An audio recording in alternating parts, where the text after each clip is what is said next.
You're listening to the Membership Geeks podcast, bringing you proven practical tips and advice from the leading experts on growing a successful membership business. Well, hello there, membershippers. Thank you so much for joining me for a very special episode of the Membership Geeks podcast. We are celebrating our 9th anniversary. 9 whole years of Membership Academy.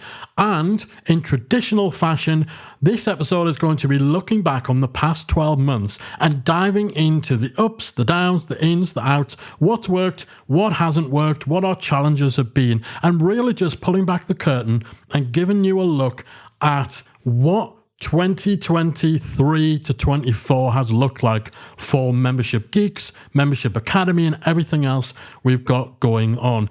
If you're a brand new subscriber, first of all, welcome. You found us. You are listening to the #1 show for membership owners, where you will get the insights, tactics, advice, and guidance you need to start, run, and grow a successful membership business. Make sure you hit the subscribe button in your podcast app to ensure that you do not miss a single episode of membership goodness. And if you are a long-term subscriber, you know I love you, you know I appreciate each and every second of time that you give me. If you have a moment, I would be so grateful if you could leave a nice, shiny 5-star review in your podcast app of choice to let me know, first of all, what you enjoy most about the show, how it's helped you, but also it just confirms that we're doing a good job here at Membership Geeks, and it helps us to reach more people, to help more membership people, to make more of an impact in this wonderful world of memberships that we all love. If you do leave a review, be sure to hit me up on social. We are at Membership Geeks everywhere. Let me know if you've left a review so I can personally thank you, and I do read every review personally, because I like reading the nice things that our fantastic listeners say about the show. All right, so let's talk about year 9 of Membership Academy. It's crazy that I'm even saying that. You know, we do this retrospective every single year to coincide with our anniversary. And if you go over to membershipgeeks.com, you'll be able to listen to the debrief from our launch in year 0. You'll be able to listen to the anniversary episodes for year 1, year 2, year 3, like every single year we look back. So it's an almost decade-long case study of a successful 7-figure membership business that started from pretty much nothing. You know, we didn't have any real audience to speak of. We didn't have much of an email list. The people on the list weren't really the right audience for the membership. So we started this from nothing, and we've grown it into a membership that over the last 9 years has helped tens of thousands of people directly through our membership site, and even more than that through the content we put out, like this podcast, like our blog, like the freebies we give away. So yeah, if you want that real intensive look at nearly a decade of membership growth, then these episodes are a good place to start. And our 9th year has been an eventful year, perhaps the biggest since Membership Academy was founded back in 2015. Now, where we last left off in the anniversary episode last year, we just introduced a brand new membership tier, which itself was a significant change. So in the entirety of the time that Membership Academy has been up and running, there's been one option to join, one level. Yes, you could join monthly or annually, but it was the same level for everyone. Now, we actually changed that back towards the end of last year. I think it was around July or August of last year, where we introduced the Pro membership tier. And with that, we brought in some elements of private coaching. We brought in some new types of content, some new live calls, and this just enabled us to introduce a cheaper tier of our membership that would be more affordable, more accessible to people who just needed the content. And I'm very, very happy to report that this new tier has been really well received. It's working perfectly for the membership. We've got a great mix of people coming in on standard versus pro. And yeah, it's really, really gone very well. We talk a lot more about the reasoning behind it in the 8th anniversary episode of the show. But yeah, when we recorded that, we just rolled that out. We did a big promo around it. That went well. But really, it's turned out to be a very, very good decision for us. And it's really, really done what we wanted it to do in terms of opening up Membership Academy to more people, while also enriching the pro tier. And we've actually got space now to expand even more on that pro level as well, and look at what else we can do for people who are needing that bit more, needing more direct access, needing more advanced features and functionality. So yeah, I'm really, really happy, and that's gone well. So that was a massive change that came in right around the turn of year 8's anniversary last year. But the biggest change really in this past year is one that I briefly addressed in a special episode that I released here on the podcast a few months back. And that was that my co-founder of the company, who helped me start everything back in 2015. And, you know, we ran the business together all the way up to earlier this year.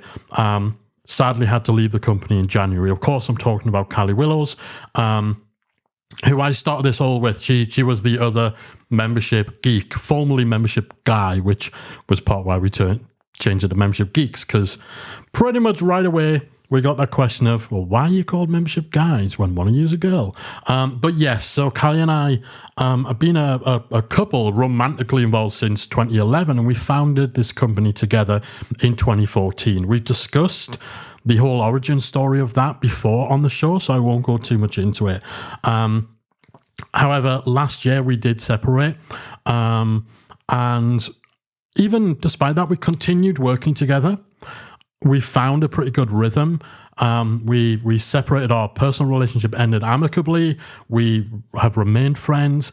And so continuing on working together wasn't really something we envisaged would be a problem. And it wasn't really a problem. We were, there was a little bit of an adjustment, but we communicated, we talked it out, we figured out the right way of structuring our roles within the company, and we did find a pretty good rhythm. However, as the year came to a close, Callie found herself also, on top of obviously these changes, found herself facing some health challenges, which combined with everything else and with a desire to follow her passion to write her first novel, something she'd wanted to do for a long time.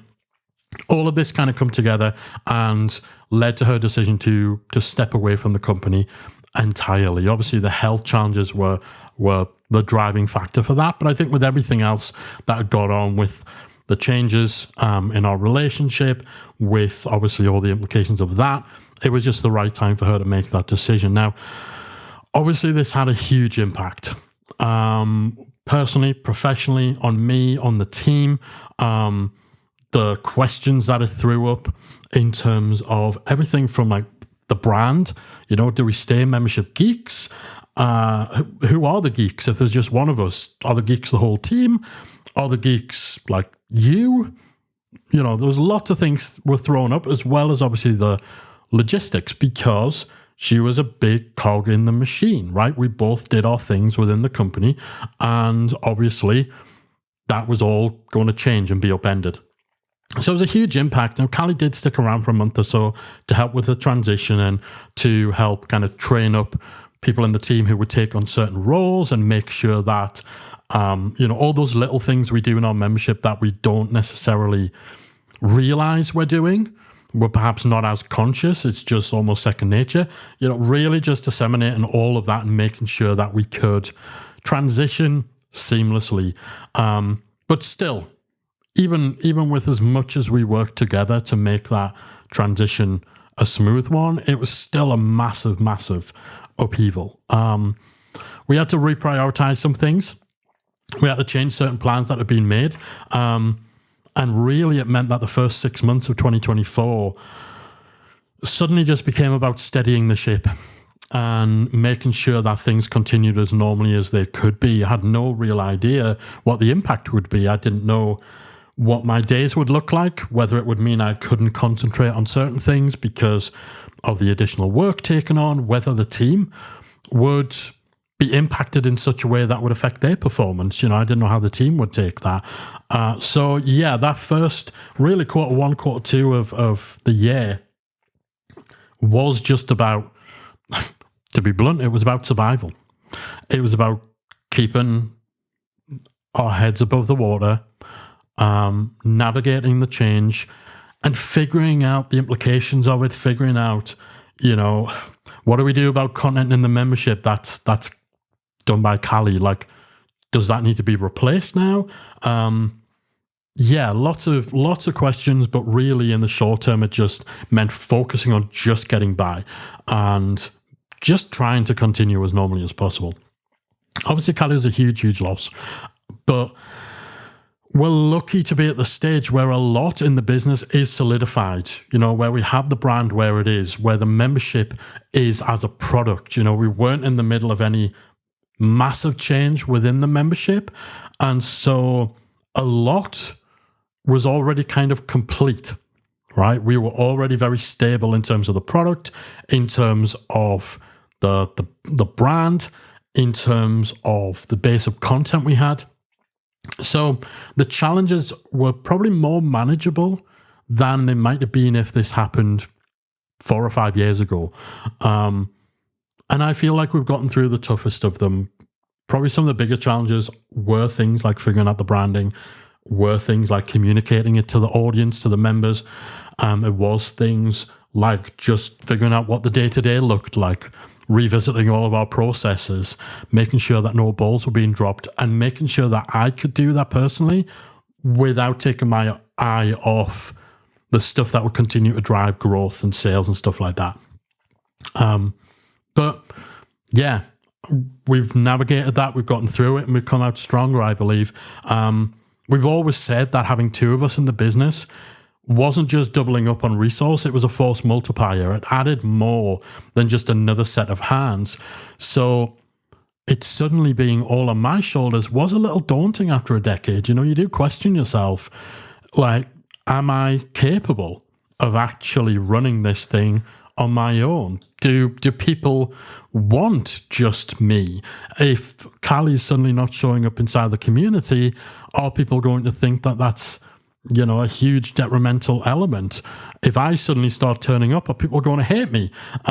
So yeah, it was a little daunting after a decade of kind of being in this little double act. However, at the same time, it was a huge opportunity. And I really tried to embrace it as that.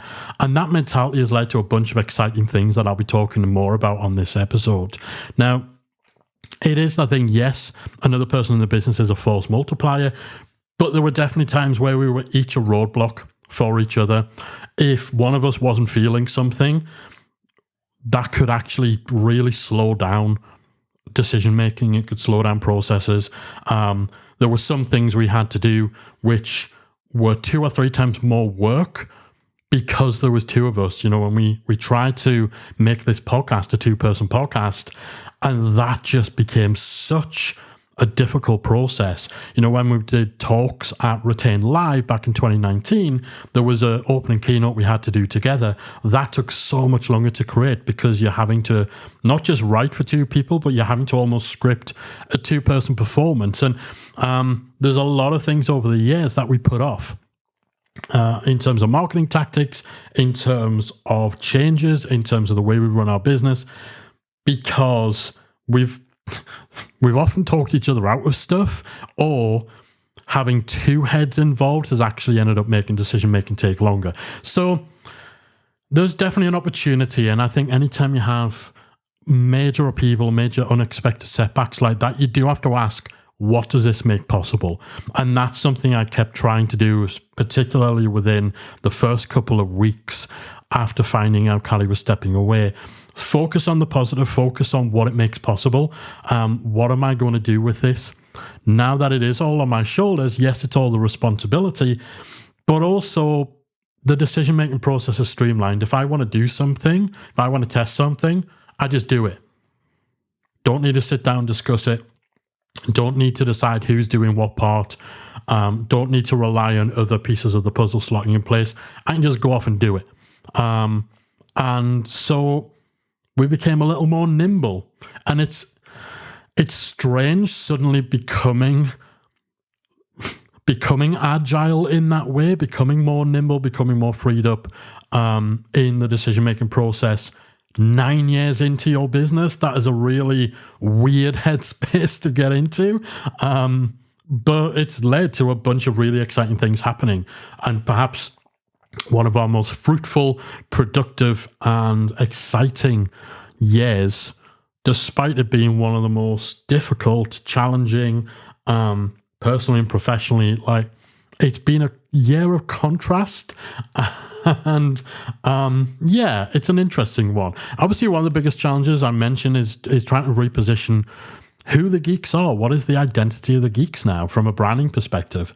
Membership Guys were Callie and I. When we rebranded to Geeks, it was Callie and I. So it's always been a collective brand for the two of us. Had it just been me launching this thing, this wouldn't be the Membership Geeks podcast. Membership Geeks wouldn't be a brand. The brand would be me, right? It would have been built around a personal brand. Whether that was under my name or something a bit more generic, or whether it was all just Membership Academy. But because there was two of us, we had to have a name for the collective. Now, that collective, it's more about the team. It's more about the community. And that is a bit of a pivot, and one that we're still figuring out how best to instill. So, you know, am I the chief geek? Am I the head geek? Am I just a geek? Yeah. Like, I mean, I've got my face on a t-shirt. It's still a strange pivot to be making. To kind of, how do I center myself as a membership expert with all my years of experience while still making the brand about the whole, about the larger collective. So that's in progress, and hopefully by the time we reconvene for our decade anniversary next year, there'll be more clarity and that'll be all figured out. So there's been a lot happened over the last year, outside of obviously this significant change. And so, I just want to talk about some of the things that we've accomplished. Back in December, we did a whole overhaul of the Membership Geeks website. A big part of this, it was twofold. One, we weren't necessarily in a place where we wanted to just keep adding blog posts every single week. You know, we've assembled such a big body of work now, and we are at a point where actually these podcasts, they don't go on to the membershipgeeks.com website anymore because there's so much content on there. And so the challenge has become more about structuring that content, aiding discovery and navigation through that content. And so we pivoted the website into being a little more of a learning center, where it's not just a continuous stream, a continuous feed of new stuff. It's actually structured, better organized, better divided into topics, and you can actually go there to learn about a particular subject. We also really want to focus on the website speed. Google have been emphasizing that increasingly over the years, particularly on mobile. And so a big part of the website redesign was to really ramp up the speed of the site and to check the boxes for Google from a technical point of view in order to make sure that, you know, we maintained a strong position in search. As part of our website redesign, we updated lead magnets, we updated follow-up campaigns. We're seeing positive results from that. And it's still a little strange for me checking out the website because we kind of had a fairly same-ish aesthetic, design, layout going all the way back to 2015. And while obviously this redesign represents, I suppose, a maturing of our content strategy, I'm not like as comfortable with it now as I was. It looks phenomenal. I love the look and feel. It's the best design we've ever had. It's more in line with our current branding, which we've been able to implement a lot wider throughout our marketing. But yeah, there's something, that green and that blue have gone. The blog feed is gone, but it's working. You know, it's helped us strengthen our position in search. We're having people consume content more. It's much more easier to navigate. Lead generation, follow-up, all fantastic. So that was really, and obviously this was kind of before the reveal from Callie that she was going to step away. But actually, it kind of worked out quite well because I don't know, pivoting to a bit more of a learning center, I suppose, was putting more stock in the body of work and the brand than in the personalities in the individual. And so, yeah, the website design has been serving us very, very well. Something else that we have done, and this really did come on the back of me kind of, again, asking what does this make possible in terms of everything being on my shoulders of the company, is we're actually getting our act together with YouTube. Now, YouTube is something we've never really been able to get a foothold with since we started back in 2015. Now, due to the podcast being the main content vehicle, YouTube was never going to be somewhere where we released new videos each and every week continuously. We were already doing that with the podcast. YouTube would have been overkill, a lot more work to do. The podcast was always the middle ground. It's always been the thing I've enjoyed the most. But we wanted to have something on YouTube because the traffic that comes from YouTube converts very well.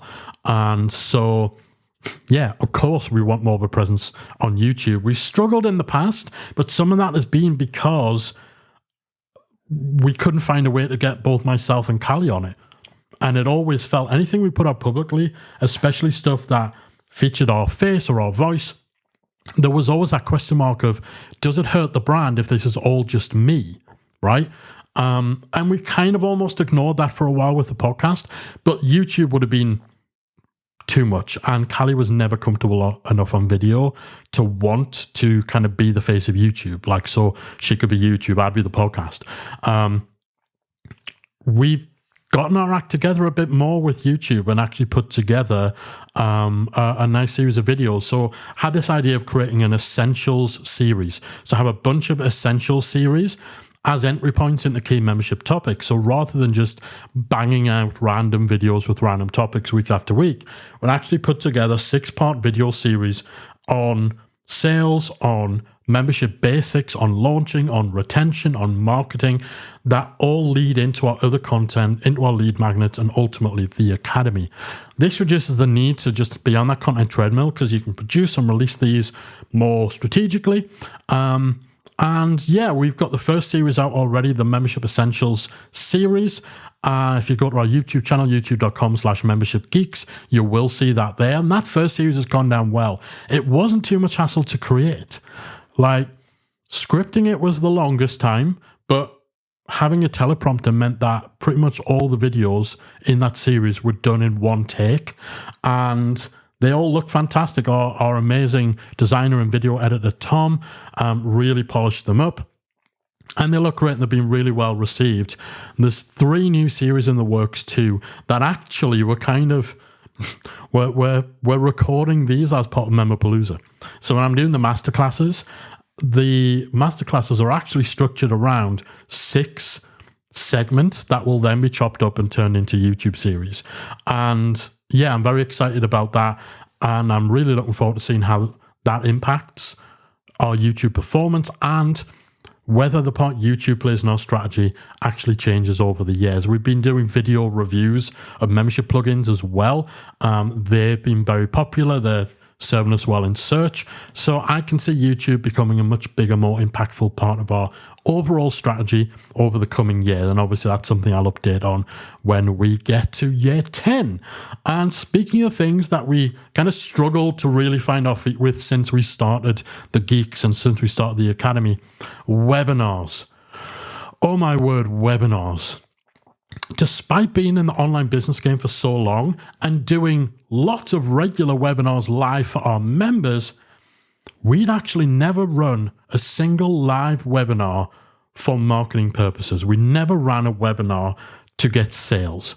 Now, I've done it before we started the Geeks. I did it with the agency, did it with past businesses, worked with clients on those. And like I said, we've done we've done hundreds and hundreds of webinars for members.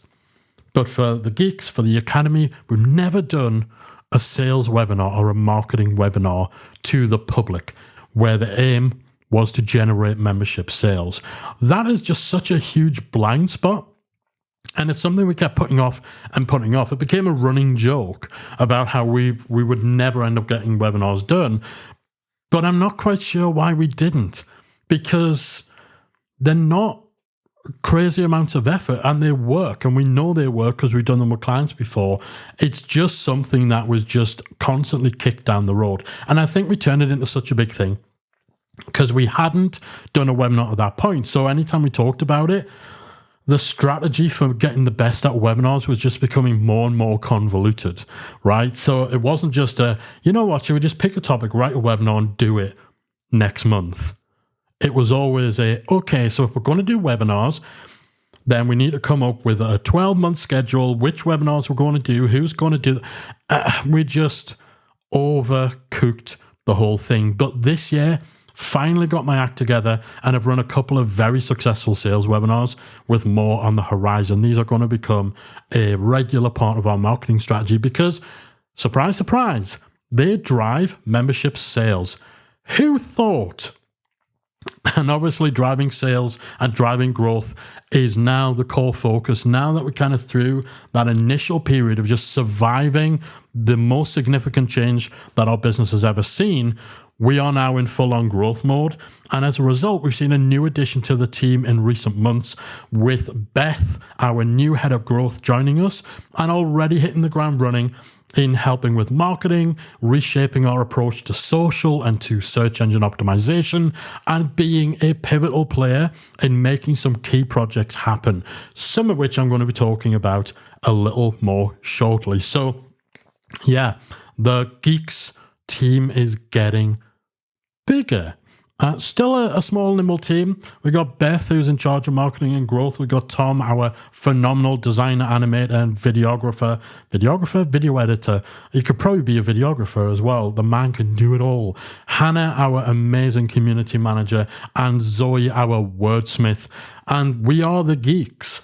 And so if you actually want to know just a little bit more about them, head on over to membershipgeeks.com. On the About page, you will see it's been updated with a tiny little snippet about each of the Geeks team.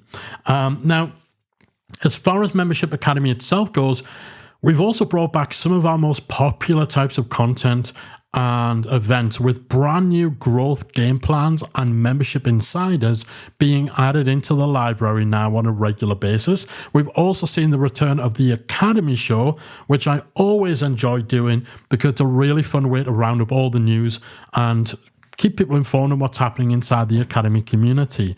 Now, these are all things that they'd kind of been put on the shelf. The Insiders were kind of released as a series, but it's been a few years since there were new ones.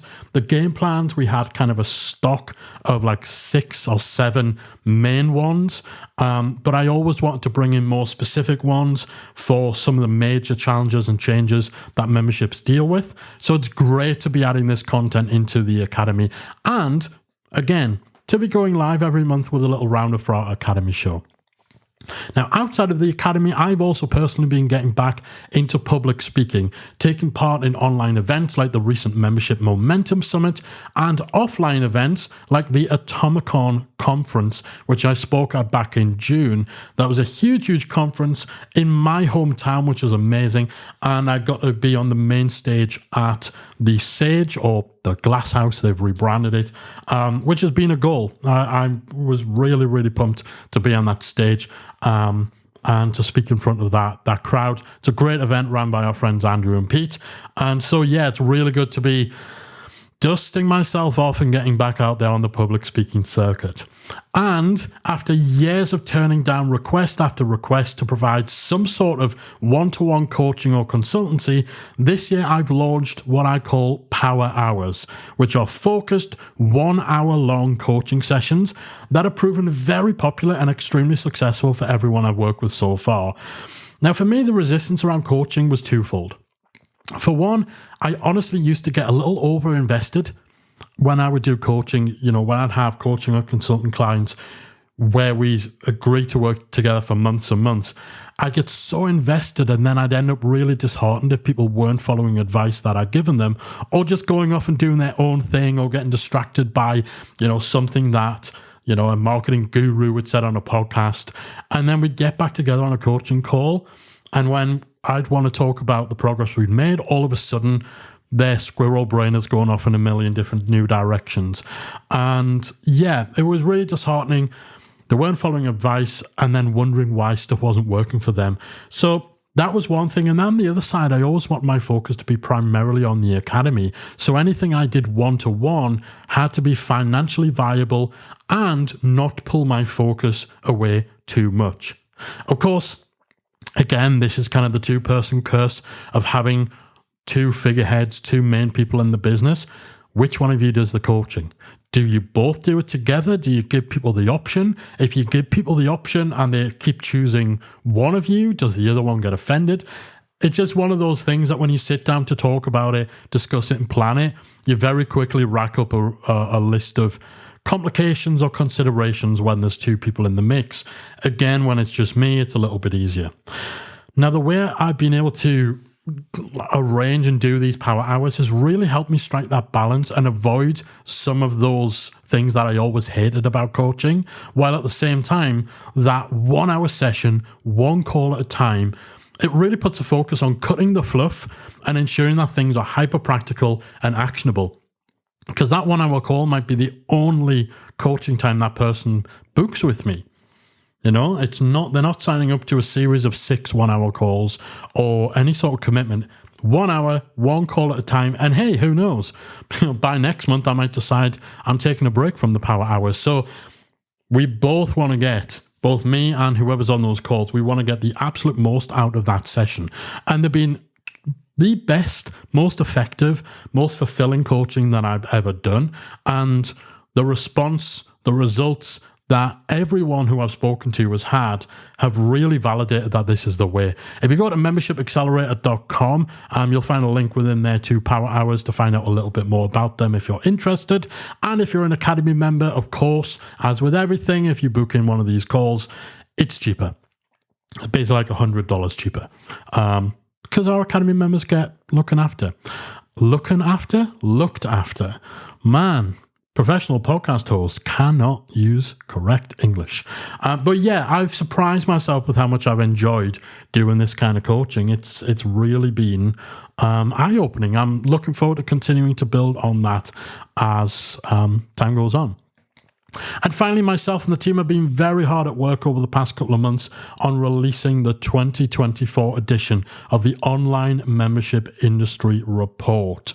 Now, this is something we release every couple of years. It was started off back in 2019, I believe, out of a desire to really shed some light and bust some myths when it comes to benchmarks and expectations and general performance of existing membership businesses across the wonderful world of memberships.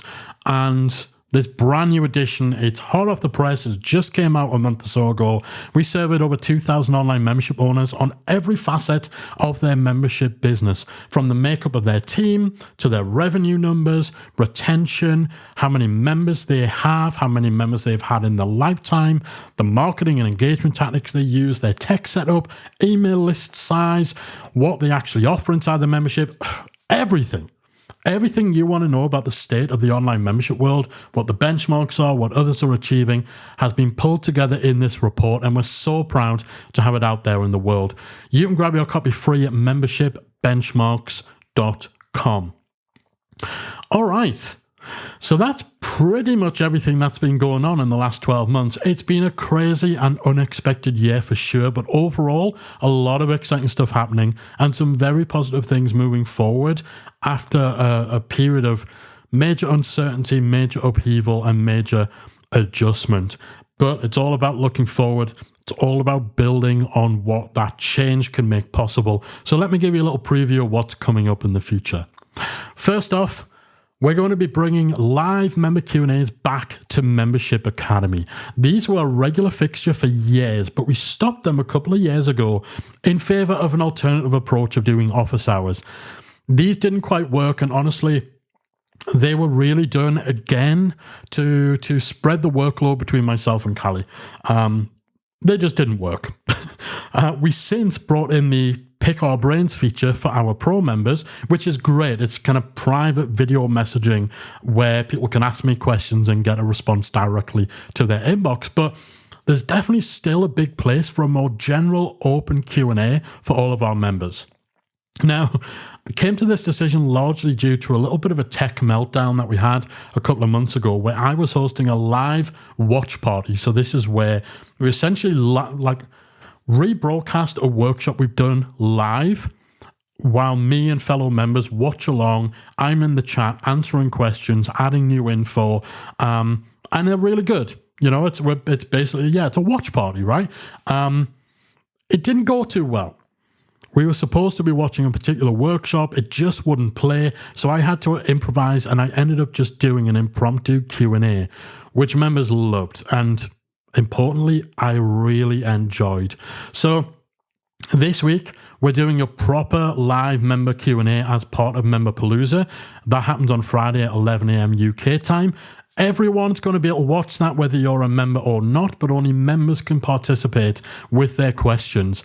And then from next month, inside Membership Academy, the live member Q&As will be back. Finally.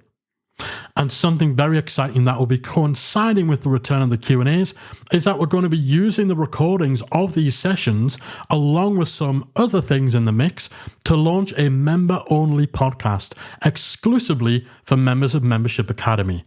This will be an awesome way for our members to get value even if they're busy or on the move, and to keep up to date with membership advice and discussions on a regular basis during those times where they just can't log into Membership Academy. Now, we're hoping to launch that within the next month or two, so Academy members, keep an eye out. Pivoting away from Membership Academy now, after a long time of having to be put on the shelf due to the changing priorities through the pandemic, I'm very pleased to say we've been making incredible progress with Member Intel, our stats and analytics service for membership websites. It's officially been in beta testing for several months now, and it's really shaping up nicely. Within the next 6 to 12 months, we're aiming to open Member Intel up to our Academy members as part of the Pro level, so it'll be included for those members. And then from there, we'll work towards a wider public launch. I've been working on this for a long time. There's been a lot of bumps along the way, particularly due to the pandemic and reprioritizing everything. But it is very, very exciting times for Member Intel, and I can't wait for more people to get their hands on it. And last but absolutely not least, what we just announced this past weekend. Next September 22nd to 24th, we are officially running our live conference, Retain Live 2025, and I could not be more excited. We ran our first conference back in 2019, and it was incredible. A lot of hard work, but incredible. The feedback was amazing, and everyone who came has been desperate for us to run it again ever since. Now, the plan was originally to run this event every 2 years. So we did it in 2019, but then of course the pandemic hit, so it ruled our plans for 2021. And due to the uncertainty of all of that, it was just put on the shelf. You know, we toyed with the idea of doing it for 2023, but plans for that would have had to have started in early 2022, and we were still on shaky ground. But the itch has always been there. The demand has always been there. And so the time is just right to bring back Retain Live. We're bringing some amazing speakers and a schedule that's going to help membership owners take their business to the next level. If you want a little taste of what Retain Live is all about, then this Thursday, as part of our Memberpalooza week, we have a Retain Replay Day with sessions and highlights from the 2019 event being shown here on the Facebook channel, absolutely free. And you can visit retainlive.com to watch a highlight video and get your hands on our early bird tickets, which are priced ridiculously low right now. This is the event that needs to be in your calendar. So if you're serious about your membership growth, get yourself over to retainlive.com, grab that early bird ticket before prices go up again. I cannot wait to see you there. And we've already had a lot of people buying their ticket. I genuinely believe this is actually going to sell out months before the event takes place, if not by the end of this year. Just judging on the rate that people have been snapping up tickets, we're almost halfway at capacity, and we literally only started selling tickets like 4 days ago. Oh, and that's a pretty good place to leave off. It's been a challenging year without question, but I'm so proud of the whole Membership Geeks team for how we've come through a period of significant change and upheaval and are pushing forward even stronger with even greater ambition and drive. And of course, Thanks to all of our Academy members and you, our fantastic podcast listeners, for your continued support, especially during this period. Even though a lot of you didn't realize what was going on behind the scenes, your support, knowing that at the end of the day we're doing this to serve you, that has kept us going. We do all of this for you and truly would not be here entering our 10th year about to start. We wouldn't be going into that without you. You are truly appreciated, and I hope that you've enjoyed this little peek behind the curtains on the past year of the business. That is it for me from this very, very special episode of the Membership Geeks podcast. I'll be back again next time with a more normal standard episode, normal service reviews next time. Hopefully you've enjoyed today's show, and I will see you next time with the Membership Geeks podcast. Bye for now. If you enjoyed this week's episode of the Membership Geeks podcast, we invite you to check out membershipacademy.com. Membership Academy is the original membership about memberships, and it's the essential resource for anyone at any stage of starting, growing, and running a successful online membership business. Whether you're still trying to figure out what your idea is going to be and you need some help making it a reality, or whether your website is already up and running and you're looking for ways to grow and attract new members, then Membership Academy can help you to get to the next level. Not only do you get access to our step-by-step membership roadmap, our extensive training library, and exclusive member-only discount and tools, you'll also become part of our supportive, active community of membership owners that will help you along the way in your journey with feedback, encouragement, and advice. All of this and more make Membership Academy the #1 place to be for anyone looking to start, manage, and grow a successful membership business. Check it out and join the community at membershipacademy.com.